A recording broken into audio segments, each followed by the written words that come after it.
You may have a Chevy or GMC product in your shop, and you need to do a crankshaft position relearn. We're using a 2002 S10 for this, but many Chevy and GMC models have the same process. This is a very easy function to perform with your Alldata scan tool.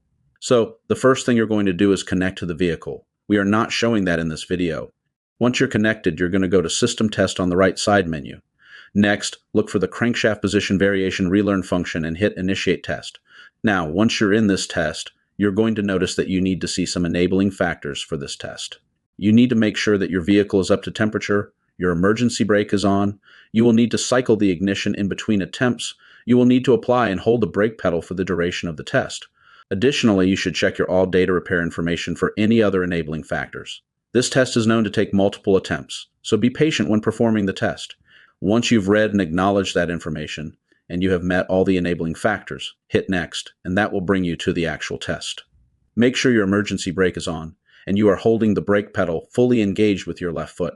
Also make sure you are at operating temperature. Start following the instructions on the screen. Slowly push the accelerator pedal down until you reach wide open throttle. Once you've made it to wide open throttle, you will see the CKP Relearn test state switches to enabled. At this point, it will either say completed successfully or prompt you to do it again. Keep in mind, if you need to do it again, you need to cycle the key. If it completes successfully, I like to cycle the key to lock in the value.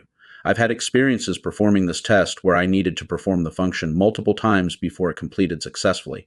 Don't be concerned if it fails a few times. Once you're finished, it's good practice to disconnect from the vehicle.